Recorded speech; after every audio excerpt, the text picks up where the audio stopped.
त्यांच्या सर्व नागरिकांस सामाजिक आर्थिक व राजनैतिक न्याय विचार अभिव्यक्ती विश्वास श्रद्धा व उपासना यांचे स्वातंत्र्य दर्जाची व संधीची समानता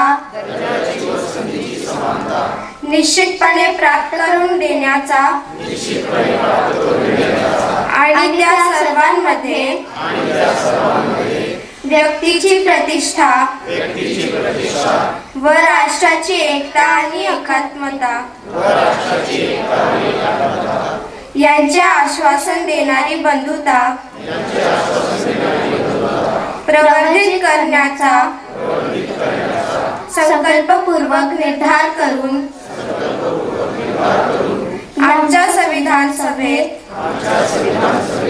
आज दिनांक 26 नोव्हेंबर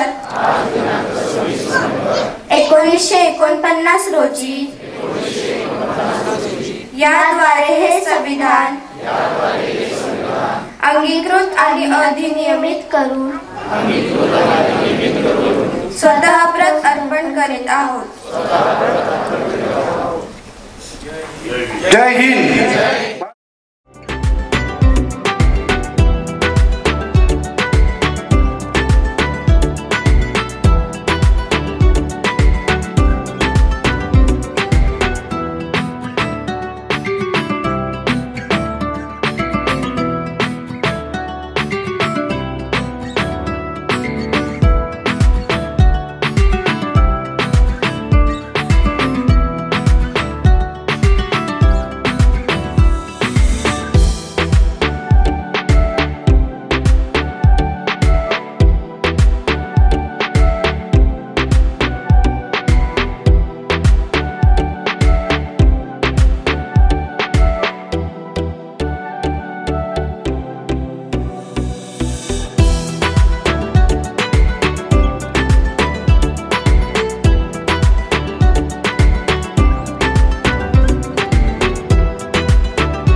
संपूर्ण कोकणाचं मुखपत्र कोकण दर्पण वृत्तपत्राचा 14वा वर्धापन दिन व राज्यस्तरीय पुरस्कार सोहळा नुकताच पनवेल येथील आद्य क्रांतीवीर वासुदेव बळवंत फडके नाट्यगृहात मोठ्या दिमाखात संपन्न झाला।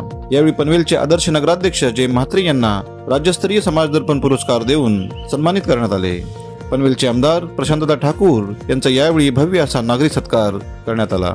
डीएसपी सिनियर कॉलेजचे चेअरमन आमदार बाळाराम पाटील यांना शिक्षण दर्पण पुरस्कार देऊन गौरवण्यात आले। यावेळी वेगवेगळ्या क्षेत्रात कार्यरत असलेल्या अनेक कर्तृत्ववान व्यक्तींचा सन्मान करण्यात आला। भूमिपुत्र नेते सुदाम पाटील यांना भूमिपुत्र रत्न, डॉक्टर सखाराम गाळे यांना कोकण रत्न पुरस्कार, डॉक्टर नितीश अरोरा आणि डॉक्टर रिधिमा सचदेवा यांना डॉक्टर अनिता तारळेकर हृदया पुरस्कार, सहाय्यक पोलीस निरीक्षक प्रियंका खरटमल यांना शहीद योगेश पाटील शौर्यश्री पुरस्कार, सुप्रसिद्ध उद्योजक रतनलाल चौधरी यांना उद्योग दर्पण पुरस्कार, ज्येष्ठ पत्रकार तथा संपादक सुधीर शर्मा यांना डॉक्टर बाबासाहेब आंबेडकर समता पुरस्कार, उद्योजक अशोक मोटे यांना नवी मुंबई गौरव, तर पनवेल मनपाचे नगरसेवक हरीश केनी यांना पनवेल गौरव पुरस्कार देऊन मान्यवरांच्या शुभ हस्ते सन्मानित करण्यात आले।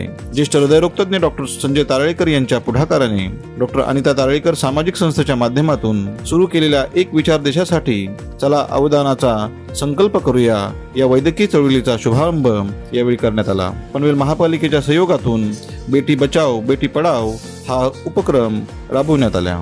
ज्येष्ठ साहित्यिक डॉक्टर जी.के. डोंगरगावकर यांच्या अध्यक्षतेखाली संपन्न झालेल्या ह्या सोहळ्यामध्ये पनवेलचे आमदार प्रशांतदा ठाकूर, पनवेलचे आदर्श नगराध्यक्ष जय म्हात्रे, पनवेल महापालिकेतील विरोधी पक्षनेते प्रीतम म्हात्रे, शिवसेना जिल्हा प्रमुख श्रीदादा घरत, ज्येष्ठ संपादक Sharad Sawant, DG. Gowari school and junior कॉलेजचे चेअरमन सुरदास गोवारी, शिवसेना नेते Imtiaz Shaikh, global international school and junior कॉलेजचे चेअरमन सूरज म्हात्रे, कोकण रहिवासी संघाचे सरचिटणीस विलास चव्हाण, सामाजिक नेते अनिल साबणे, भाजप रायगड जिल्हा चिटणीस ब्रिजेश पटेल, AIIITS चे सल्लागार राज सिकदर, प्राचार्य डॉक्टर शरद कुमार शहा, संपादक मुकेश शिंदे, युवा नेते हॅपी सिंग तसेच इतर अनेक मान्यवर उपस्थित होते।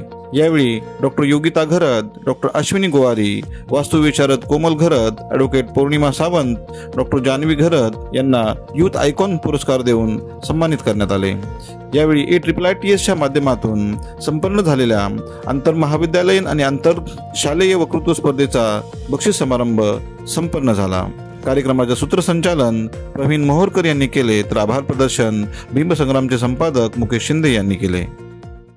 कोकण दर्पणच्या 14व्या वर्धापन दिन सोहळ्याच्या निमित्तानं आज आपल्यामध्ये उपस्थित असणारे या पनवेलचे माजी नगराध्यक्ष सन्माननीय जय म्हात्रे साहेब, या ठिकाणी ज्यांनी आताच आपलं मनोगत व्यक्त केलं ते प्रीतम म्हात्रेजी, पनवेल पंचायत समितीचे माजी सभापती आणि महापालिकेचे नगरसेवक या हरेश केणीजी, सुरदास गोवारीजी, या ठिकाणी उपस्थित असणारे सन्माननीय शरद सावंतजी, मंचावर उपस्थित असणारे सर्व सन्माननीय मान्यवर, डोंगरगावकर सर समारंभाचे अध्यक्ष आहेत, या सर्व कोकण दर्पण परिवाराचे करता धरता आणि कोकण रहिवासी संघाचे देखील अध्यक्ष संजय महाडिकजी, सर्व मंचावर उपस्थित असणारे आमचे सर्व सहकारी, समोर उपस्थित असणारे आपण सर्व सहकारी, उपस्थित सर्वच आपण भगिनी आणि बंधू, मी सगळ्यात आधी संजयजी तुमचं या 14व्या वर्धापन दिनाच्या निमित्तानं कोकण दर्पण परिवाराचं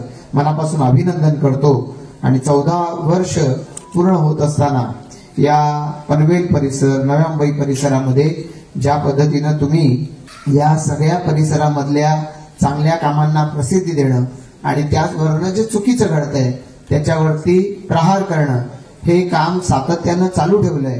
त्यामुळेच व्यासपीठाचा आणि सगळ्यांचा स्नेह हा तुम्हाला या ठिकाणी मिळतोय। सन्माननीय रामशेठ ठाकूर साहेब हे तब्येतीच्या कारणामुळे आज या ठिकाणी येऊ शकलेले नाही आणि खासदार साहेब हे आपल्या काही वेळामध्ये या ठिकाणी येत आहेत। निश्चितपणानं सर्व राजकीय पार्श्वभूमी असलेली ही सारी मंडळी ही सातत्यानं आपापल्या परीने जे काम करत असतात, समाजामध्ये वेगवेगळ्या क्षेत्रात काम करणारी मंडळी जे काम करत असतात, हे सगळं काम लोकांच्या पुढे जाण्याची आवश्यकता असते आणि हे चांगलं काम लोकांच्या पुढे जात असताना त्याच्या माध्यमातून इतरांपुढे एक नवी प्रेरणा ही इतरांना त्या कामातून मिळत असते। त्यामुळे कोणतंही वर्तमानपत्र, मग ते साप्ताहिक असू द्या, दैनिक असू द्या, पाक्षिक असू द्या, तर त्या सगळ्याच्या माध्यमातून आपल्याला प्रत्येकालाच काही ना काहीतरी आपल्याला स्वतःला स्फूर्ती घेऊन काम करण्याच्यासाठी नक्कीच घेता येतं आणि हे गेली 14 वर्ष संजय महाडिकजी त्यांच्या टीमच्या माध्यमातून करतायत। आज या निमित्तानं त्यांनी आपल्या सर्वांच्या समोर संविधानाची उद्देशिका सादर करणाऱ्या अशा आपल्यातल्याच 3 मुली या आपल्या पुढे त्यांनी उद्देशिकेचं वाचन केलं। आपल्या आधी या ठिकाणी वेगवेगळ्या पद्धतीनं शालेय विद्यार्थ्यांनी डॉक्टर बाबासाहेब आंबेडकर आणि छत्रपती शिवाजी महाराज यांच्या जीवनाविषयी आपल्या सर्वांना सांगितलं। मला असं वाटतं की अशा छोट्या छोट्या उपक्रमातून कोकण दर्पण परिवार हा अधिकाधिक आपल्या प्रत्येकापर्यंत पोहोचण्याचा प्रयत्न करतोय। आपण पाहिलं की या ठिकाणीच आपल्या सर्वांच्या समोर जशा पद्धतीनं अवयवदान याच्याविषयीचं महत्व आपल्या सर्वांना सांगितलं गेलं। खरोखर आपल्या देशामध्ये इतकी मोठी लोकसंख्या आहे जी 145 कोटीच्या वरती गेली, पण अद्यापही आपल्या देशामध्ये आपल्या अवतीभोवती आपण जर पाहिलं, ज्याला आपण लाईफस्टाईल डिसीज म्हणतो, ते लाईफस्टाईल डिसीज की ज्याच्यामध्ये ब्लड प्रेशर आहे, ज्याच्यामध्ये कोलेस्ट्रॉल आहे आणि शुगर याच्या आजारामुळं अनेक जण हे डायलिसिस वरती असतात। आता पनवेलमध्ये जर आपण गेला तर डायलिसिसचे नंबर सहजपणाने लागत नाही, अशा पद्धतीची सुद्धा स्थिती आपल्याला पाहायला मिळते। कारण किडनीवरती दबाव आला आणि या ठिकाणी काम करेनाशा झाल्या. अनेक जणांची डोळ्याची दृष्टी याच्यामुळे जाते. इतका 145 कोटीचा देश आहे, पण आपल्या देशामध्ये अजूनही किडनीसाठीचा वेटिंग लिस्ट आहे, डोळ्यांसाठीची वेटिंग लिस्ट असते, कारण सहजपणानं याचे दाते मिळत नाहीत. आणि मग अशा वेळेला आपल्यापैकी प्रत्येक जण जो जन्माला आला तो कधी ना कधीतरी जाणार आहे. तर आपण कुठे ना कुठेतरी ठरवलं पाहिजे, आपण तो देह सोडून जातो. आपल्या देह हा कुठेतरी स्मशानात जाणार आहेत, कुठेतरी कोणीतरी त्यांच्या पद्धतीनुसार पुरणार असेल, तर त्या देहामध्ये 2 डोळे आहेत काय, आणि किडनी आहे काय, आणि हे सगळे अवयव आहेत काय, यानी आपल्याला तर फरक पडत नाही. आपण तर चाललो. जे अंतिम संस्कार करणार आहेत ते अंतिम संस्कार करणाऱ्यांना केवळ तेवढ्या क्षणापुरतं मानसिक समाधान मिळावं की याची काही चिरफाड केली नाही, आणि त्यामुळं एखाद्याला जे जीवनदान देऊ शकतो, एखादा म्हणजे जास्तीत जास्त 8-10 इतक्या लोकांना जीवनदान दिलं जाऊ शकतं. तर इतक्या लोकांना जीवनदान देण्याचं पुण्य केवळ जाणाऱ्या व्यक्तीला मिळणार नाहीये, तर त्याच्याबरोबर त्याच्या परिवाराला देखील मिळत राहणार आहे. आपण कदाचित जग सोडून जाऊ, पण त्या अवयवाच्या रूपानं या जगामध्ये आपण कायम राहू, ही भावना सुद्धा मनाला खूप सुखावणारी आहे. फक्त त्याचा निश्चय करण्याची गरज आहे आणि आपल्या परिवारजनांना पटवून सांगण्याची आवश्यकता आहे. मला असं वाटतं की संजयजी या कार्यक्रमाच्या निमित्तानं अतिशय उपयुक्त असा एक संकल्प देखील आपल्या सर्वांच्या समोर त्यांनी मांडलेला आहे. मी माझ्यापुरतं जर व्यक्तिशः सांगायचं ठरवलं तर मी आणि माझी पत्नी दोघांनी अवयवदानाचा संकल्प याआधी केला आणि त्याप्रमाणे आम्ही त्या प्रोसेसमध्ये स्वतःला रजिस्टर करून घेतलेला आहे. मला आपल्या सर्वांना या निमित्तानं संजयजींनी एक संधी दिली म्हणून या ठिकाणी मला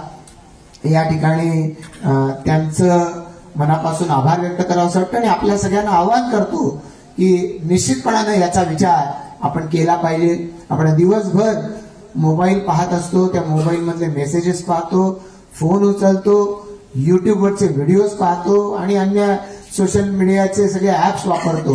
तो कुठेतरी अवयवदानाविषयीची पण माहिती आपण पडताळून पाहूया आणि त्या माध्यमातून कुठे आपल्याच अवतीभोवती आपल्याच कक्षेमध्ये आपण पाहिलं कोणातरी किडनीची आवश्यकता आहे, कोणातरी डोळ्याची आवश्यकता आहे. आज ती आवश्यकता आपण कदाचित पूर्ण करू शकणार नाही, पण आपल्या त्या नातेवाईकाची आवश्यकता दुसऱ्या कोणीतरी जर पूर्ण करायची तर आपण कोणाची तरी ही आवश्यकता पूर्ण करण्याचा निर्धार भविष्य काळासाठी का होईना केला पाहिजे असं मला या ठिकाणी आवर्जून सांगावंसं वाटतं.